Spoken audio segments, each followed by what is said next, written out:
to the Karen Kenney Show. This is the place where we take a no bullshit look at life's little lessons. Here, together, we find the spiritual glory in even the most wicked hard story. This is a journey from fear back to love and how we can find our greatest strength and happiness in some of the most unlikely places. I believe that if you're willing to change your mind, you can totally change your life. So, are you ready to rewrite your story and choose to live free? Let's do this.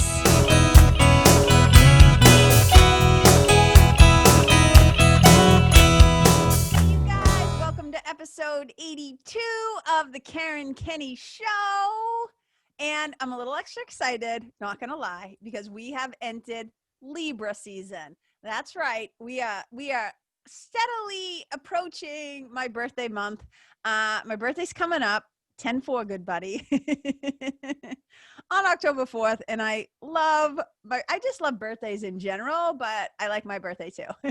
So, all right, enough about me. Let's get down to business.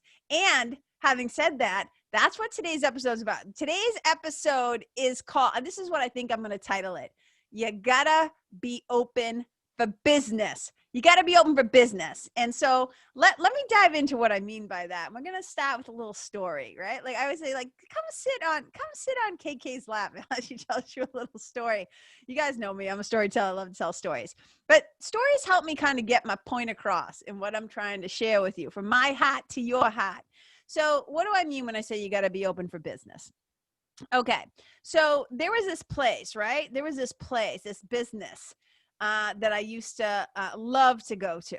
And what bummed me out, though, about this business is I never knew if they were actually going to be open, like when I went there, right? And so it was like kind of like loosey-goosey, and they would have like set hours, but then depending on the day or the season or if the person felt like it, like I never knew if they were going to be there. And then even times when like you would try to call and they wouldn't pick up and you'd be like, oh, they might just be busy in the back. But it wasn't like wicked close to my house. So it took effort. It took time and energy and effort to like get there. And I always felt in my heart like what I was going to get when I got there was going to be good. So it was worth it. But it got to the point where there were enough times that like I got to the business and like the sign, like even though the hours said this, there was nobody home, like no lights on and nobody home. And what I realized was, oh, the business wasn't reliable. Not when it was open. When it was open, right, the service was great, what you received was great, all that stuff, but it just wasn't consistent enough for my liking. So it wasn't like one of those things where I could just get wicked excited to just like go, like I could plan on it, like I could count on it.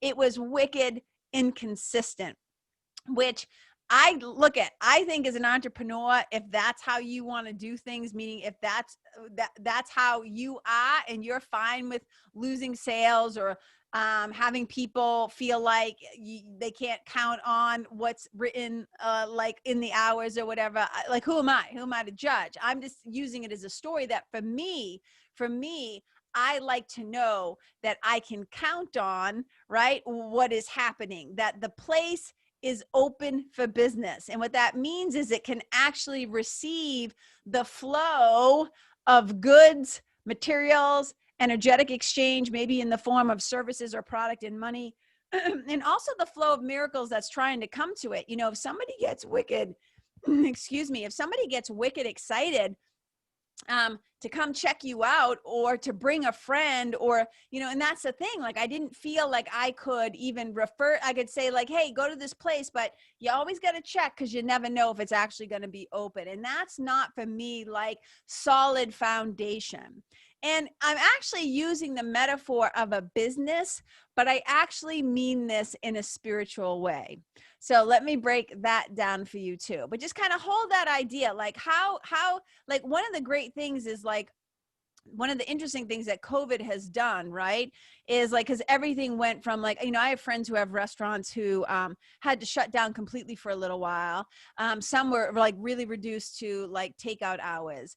And it was constantly like, well, the hours might be updated. Like everything was in this flux. And it can be really hard to maintain success if there's not that consistency, that knowing, right? So it was just, kind of like whatever.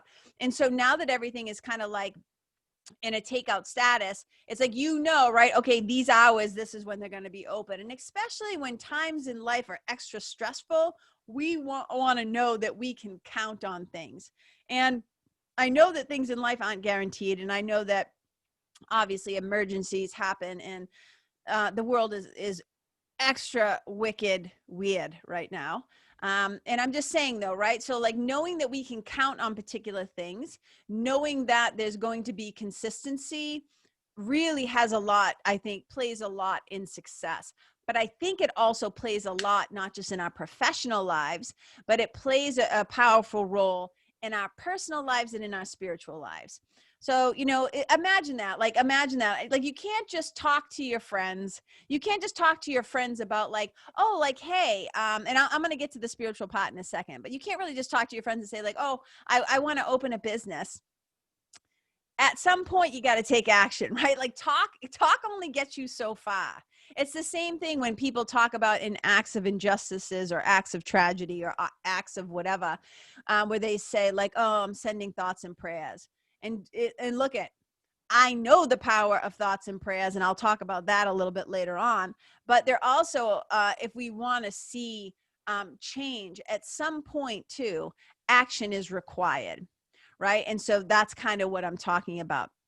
So you can't just talk about it. Like, I can't like just talk about wanting to have a business. At some point, I'm going to have to go to the state, and register the name and see if the LLC or whatever is available. And then I might have to get a website or business cards or have a Facebook page. Like I got to have a means to let people know it exists. And if it's a physical business, right, you can't just talk about having a business. At some point, you're going to have to flip the sign, like when you go to a business, like the old school businesses, and they have like those literal, like those paper or cardboard signs that say open and closed on them. At some point, you got to flip that sucker to open, and you got to turn on the lights, and cha-ching, you got to set up your payment collection system, and then you got to let people know you're there, right? You got to be open for business. It's not in theory. It's like you got to practice it.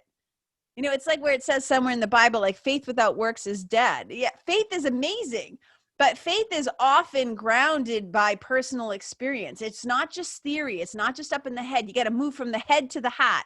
And I often say, like, especially with my writers, I'm like, you got to move from the head to the heart and out through your hands. And so when I apply this spiritually with my mentoring clients, my spiritual mentoring clients, one of the things that I often say to them is like, look, you got to be open for business with God and Holy Spirit and a teacher, your spiritual team, right? And they'll be like, well, what do you mean? And I'm like, well, you can't ask, because you'll often hear me say spiritual team on the job. And when I say spiritual team on the job, like what I'm often referring to is like, I have put my spiritual team on the job. I have asked for their input. I have asked for their guidance. I have asked for their help, because I know that if I'm running the business, quote unquote, the business of my life, never mind my actual, entrepreneurial business, but if I'm just running my life, my business, I know that I need their input.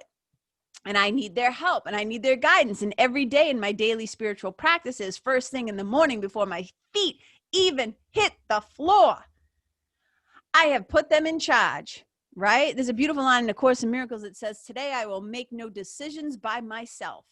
And I often say, I will make no decisions by myself. I add on to it because it's no longer smart to do so. It is no longer intelligent to do so. Instead, I will make decisions in counsel with infinite wisdom. I will make decisions in through the guidance of divine intelligence. You know what I'm saying? So move beyond just the ego intellect and tap into something greater. So first thing I do is I put the universe, I put God, I put whatever you want to say, Holy Spirit, my higher power, my highest self, my spiritual team. I put them on alert that KK is open for business, number one. But the thought, like you can't just talk about things, you actually got to do things. That next step is like, I often say to people, you can't ask God to guide your life. You cannot ask the divine. You cannot ask your as Abraham Lincoln said, I think he said that the better angels of our nature, right? We cannot ask our angel team, our better angels, our spiritual team or whatever to help our asses out. You cannot say to them, please guide my life. Please guide my steps. If you're then not going to be willing to move or use your damn feet, you got to be willing to walk. So it's not enough to just say, yeah, I'm thinking about it. Like, I think it's cool to have a spiritual team. I don't know. Sometimes I just like to talk like that, you guys. Oh my God. I think it would be so amazing if like my spiritual team could help me. It's like, yeah, great. They're always willing to help your ass, but you've got to do the follow through. You've got to do your part. You've got to be open for business. You got to flip the sign, turn on the lights, cha-ching the register, take an ad, like whatever the thing is, right? So we can't, I'm going to say it one more time. You cannot ask God, the divine, the beloved, your higher power, the universe, spirit, your spiritual team, Holy Spirit, Jesus, whatever you are, Jesus. You can't say like Jesus, you like take the wheel and then you keep trying to like grab it back, or you actually don't even get in the car, right? Like at some point, you got to take some action. You got to get your ass in motion. So I'll simplify it. You can't ask God to guide your steps, to guide your life, if you aren't willing to walk, if you aren't willing to move your damn feet. And there's another great story about this that I kind of, and some of you may have already heard this story in some form or fashion, but I always love it because I think it kind of really represents the ways that spiritual people set themselves up, or the way that people talk about, like, I don't know, manifestation and the law of attraction and like all that stuff, where they're just like, oh, the universe will provide. I'm like, well, there's a part 2.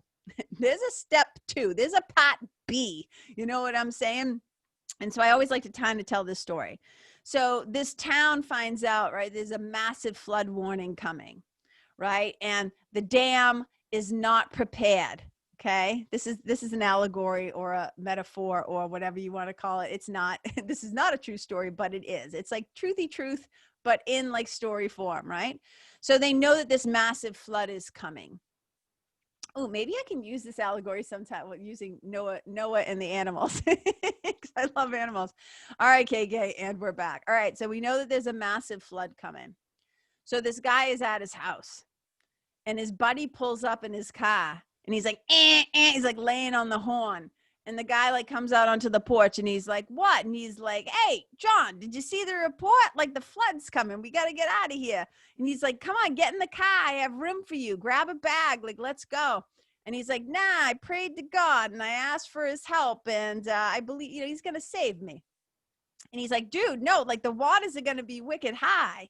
Like, you know, the reports were all came out, like, we got to go. And he's like, nope, I'm a man of faith. I'm going to like stay in the house. God's going to take care of me. And the guy's like, okay, man, you know, and he drives off like shaking his head. Well, of course, now it starts to rain, right? And the river is rising and the dam and the levee isn't working. And then like the flood starts to come. And everybody else is pretty much gone because they were smart enough. They were like out of here. You know, maybe a few rescue people like stuck around or whatever, but most of the neighbors are gone. So now this guy has to move up to the second floor of his house because the water is rising and now the porch is covered. Now the first floor of his house is covered. And all of a sudden he hears the sound of a motor. And he's got his windows open because he's kind of like freaking out. Like now it's getting real. Like now it's getting legit and scary. And the water has risen up high enough that like the boat comes by like at the level of the second floor window. And, you know, the guy's like waving his arms out the thing. And he's like, how is it out there? And the guy in the boat's like, dude, you can see how it is out here. Like, get in. I'm driving around. I'm trying to rescue any animals or people that I see. And he's like, no, thank you so much. But like, I prayed to God and like, God's going to save me. You know, I'm going to be all set. And the guy's like, dude, get in the boat. And he's like, nah, all set, right? Whatever. And the guy, like, again, takes off, shaking his head, whatever. Now the water comes up even higher. The guy goes into the attic. He has to find a way. He crawls out. He takes his little ladder thing. He crawls out up onto the roof. Now he's up on the roof.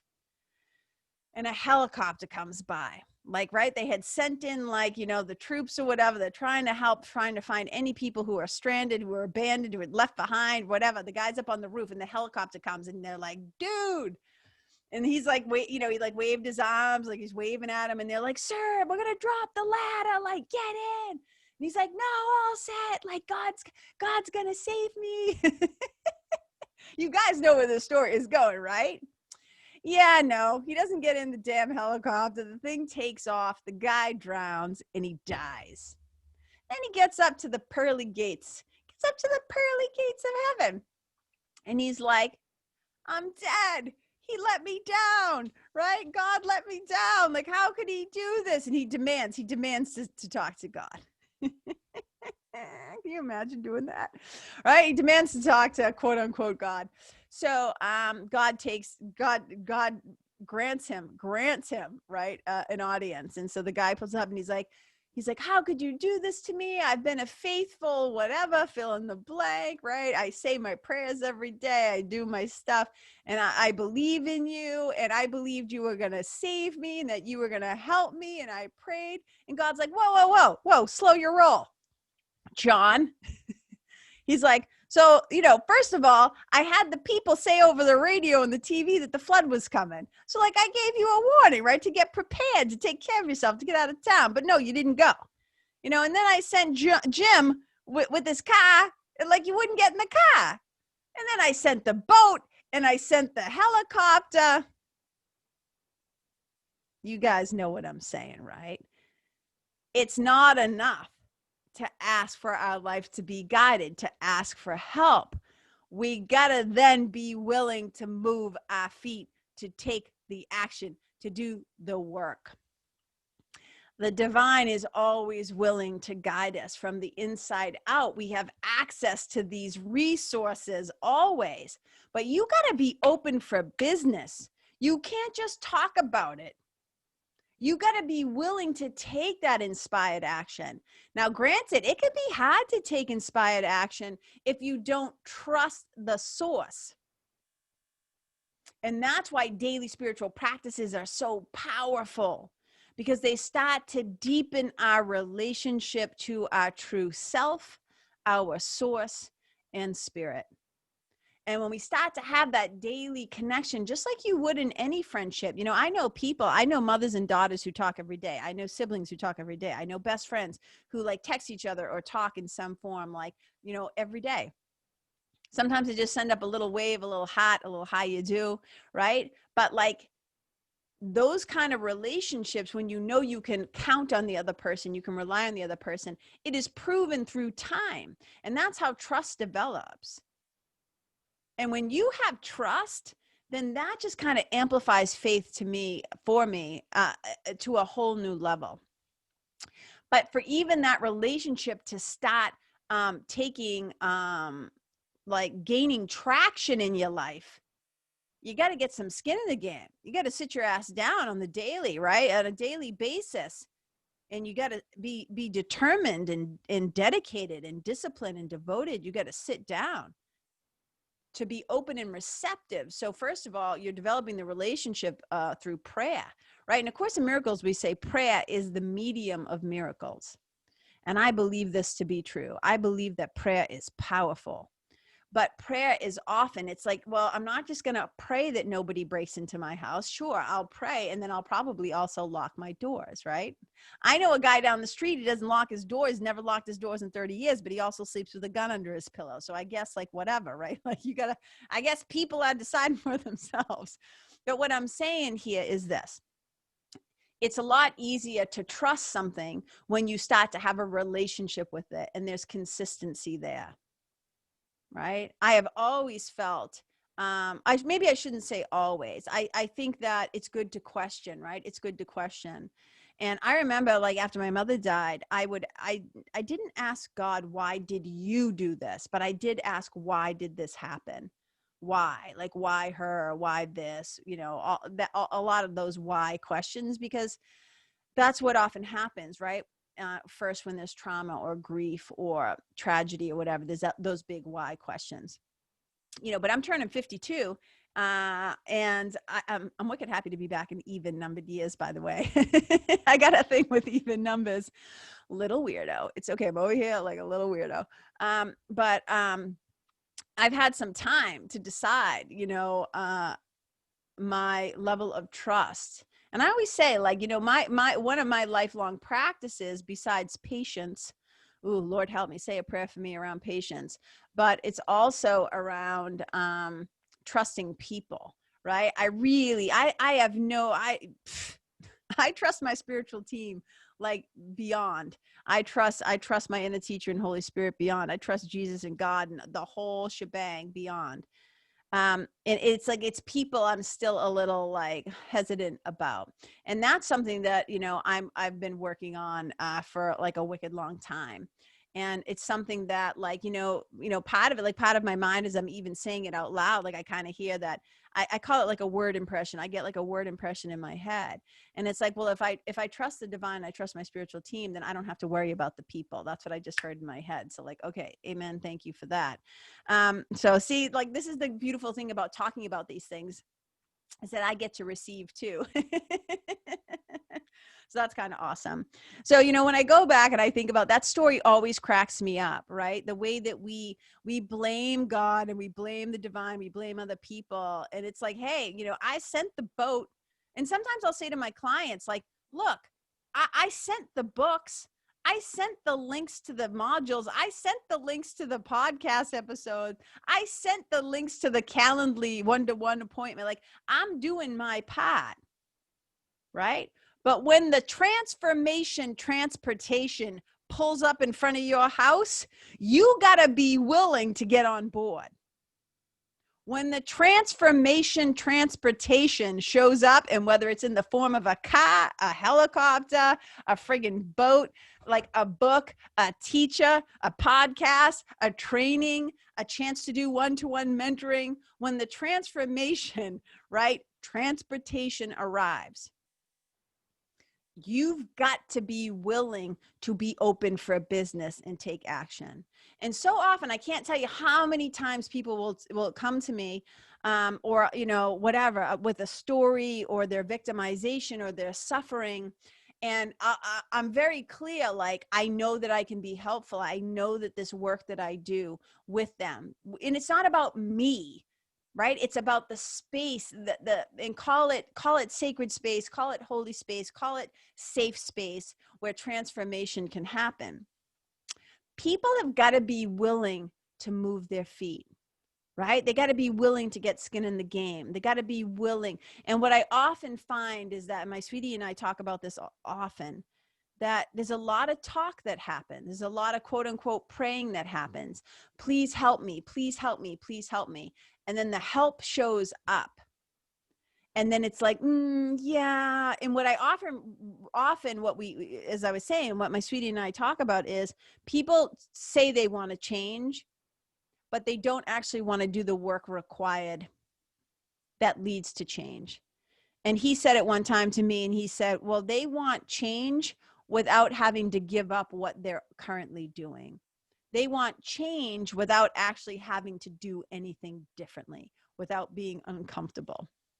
And that's the part I'm talking about. Like, you gotta turn the sign on the door that says open for business. You gotta turn on the lights. You gotta say yes to the program, or you gotta say yes to your daily spiritual practices, or yes to reading, fill in the blank, A Course in Miracles, you know, the spiritual books, right? The books that give us guidance, the books of the mystics and the saints and the sages. You've got to be able to move beyond just talk and get, excuse me, I just kind of burped a little, you guys. And you got to say yes to, like, you know, moving from thoughts to actual intentional action. And so much of this, I'm not saying say yes to everything. I always say to people, be wicked picky about who you allow in your ears, in your mind, right? Like, and I don't necessarily, like, when I say in your heart, I don't mean it that way, because I think love is the greatest currency that we have. Don't be stingy with your love. Don't be a tightwad or cheap with your love. But you should be wicked choosy about who is influencing the way that you think, the way that you conduct yourself, the choices you make, your behaviors, the way that you do business. You should be wicked picky about that. And that's why, like, I have that whole process before I work with somebody. They fill out an application and I check that shit out and I take it seriously, because I can usually tell based on how somebody is answering whether they're actually ready, where what they think of themselves and what they think versus how they're actually showing up and arriving. Right. And this isn't about judgment. It's not. It's about discernment, which is to me a totally different thing.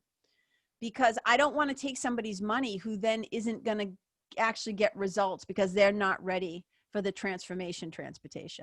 They're not ready to get on the boat. They weren't ready to get in the car. They're definitely not ready for the helicopter. It's like, nope, like we're not ascending. They're actually really comfortable in their suffering. And I'm not saying this, like, I know this from experience, because I know how long, right, it took me, to say, like, yeah, I'm ready to do this differently. I gotta, there must be, when you're finally able to say, there must be a better way. That's like step one. Like, there must be a better way. Like, I recognize that there's a problem. And then you got to be willing to kind of meet yourself on that field of compassion, right? With clarity and awareness, but then with like compassion and acceptance, and be like, yeah, I know how I got here. And even if I don't know exactly how I got here, I'm here. And then that's when the miracle can actually occur, is when we realize, like, oh, there must be a better way, because the way I've been doing this and trying to do it all on my own, like, isn't working anymore. And so, if I go to work with somebody, if I sign up for somebody's program, or if I sign up to a course, or I even buy somebody's book, I'm saying, I am putting the signal out. I am open for business. I am open for my mind to change, or my trauma to heal, or the way that I thought to shift, right? In A Course in Miracles, we say a shift in perception from fear to love. That is the miracle. So I am constantly, literally all day long, I am open for business. Like, my spiritual team knows KK is open for business. And when I find myself, there might be certain situations in my life where maybe I've tried to close the door. I tried to shut off the lights because for whatever reason, right?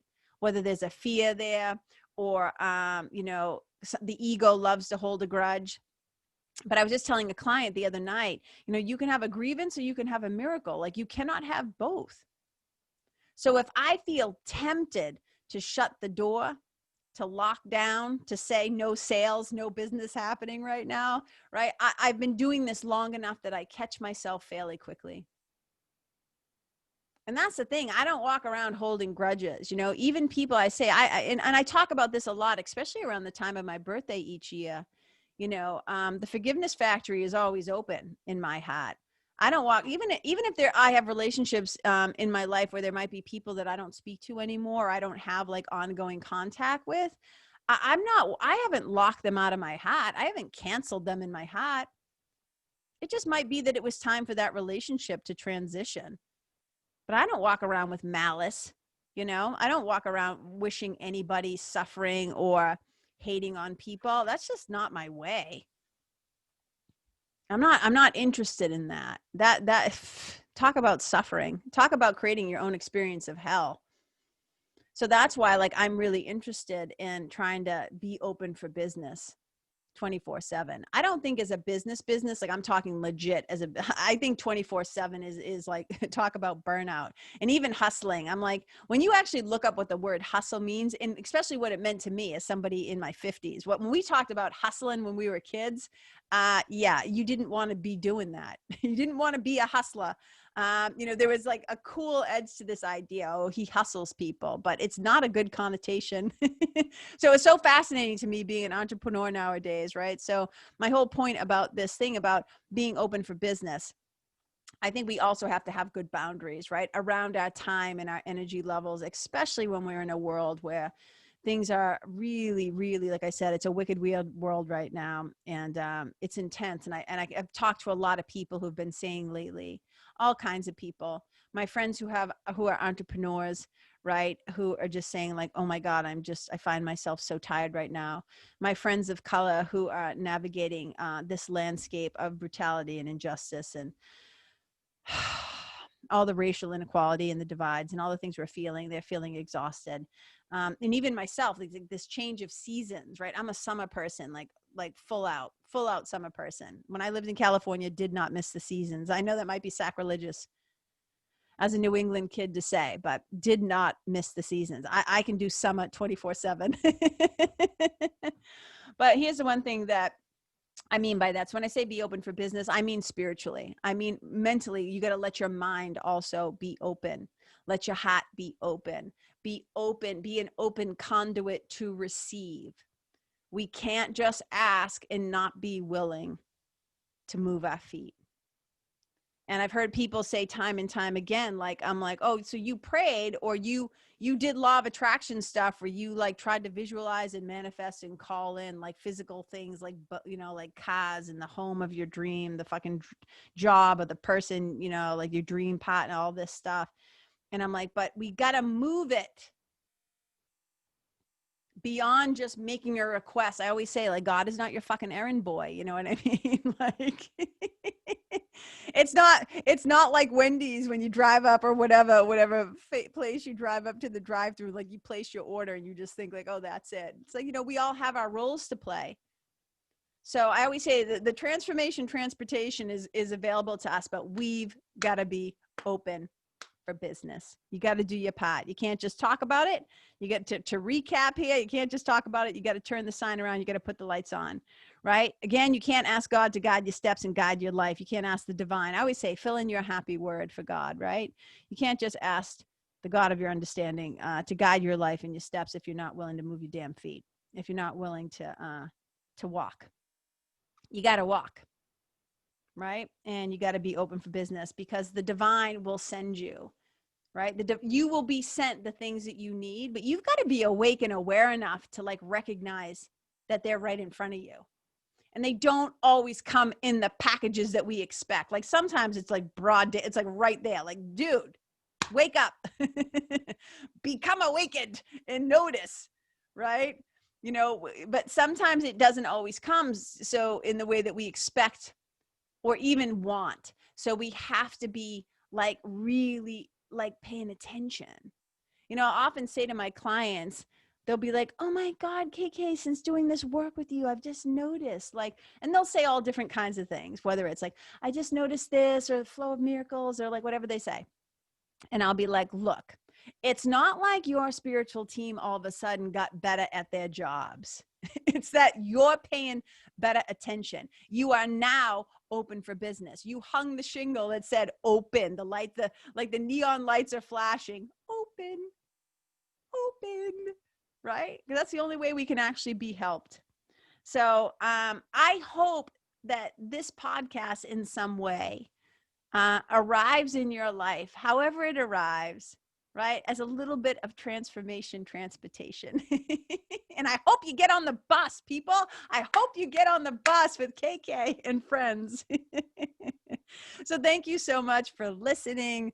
I love you guys and I appreciate you so much. And hey, look, for my birthday, here's another thing about being open for business. You know, I have a friend who is a genius in a lot of different ways.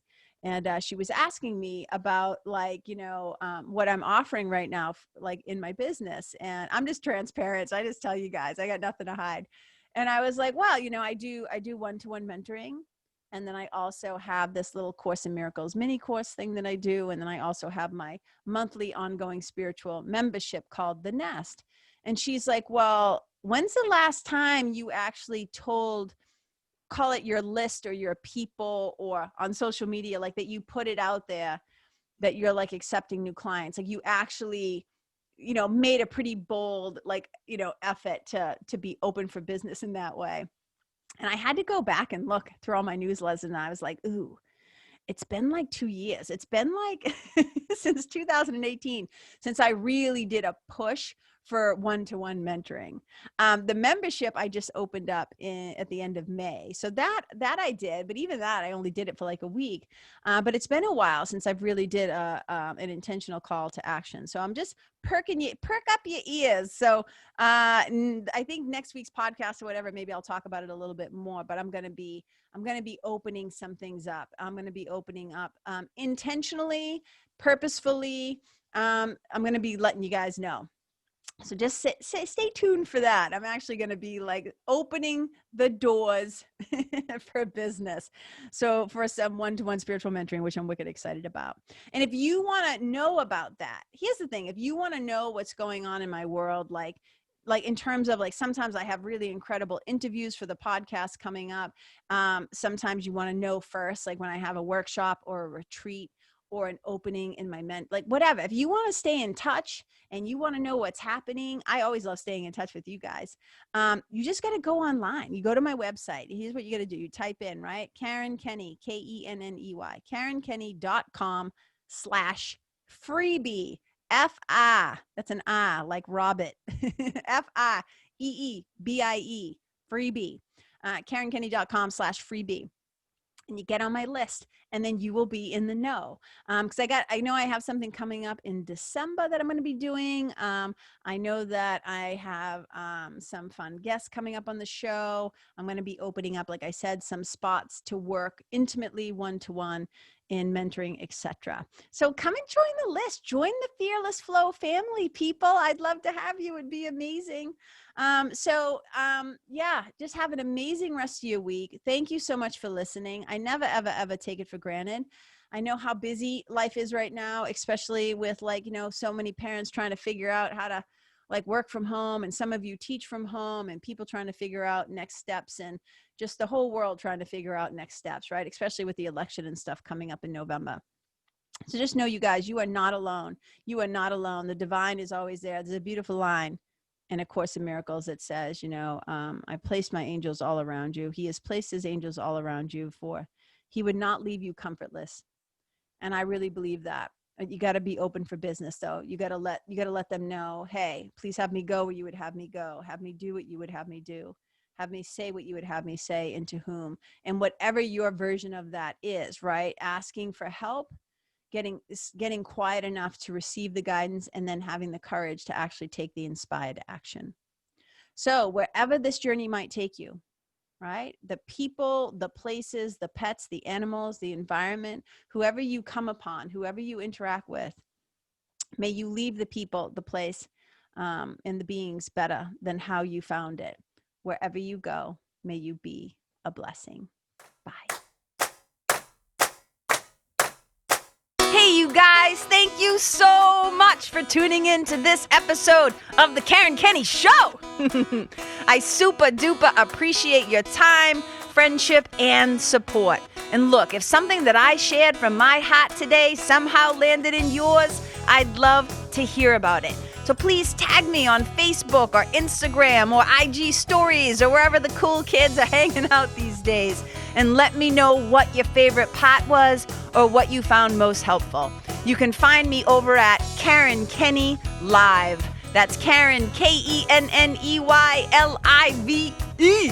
And if you're digging what I'm saying and you want to hear more, I'd be wicked grateful if you could go to iTunes and subscribe and leave a review, because you guys, that's how you'll help me to keep spreading the love. And if you can think of someone that could benefit from hearing this episode, please share it with them. I'd also love to stay connected with you. So if the feeling is mutual, please go to KarenKenney.com/freebie and download my free guide to building your spiritual team. Until next time, my brothers and sisters, keep living in the fearless flow. Know that I see you, I appreciate you, and I love you. And wherever you go, may you be a blessing.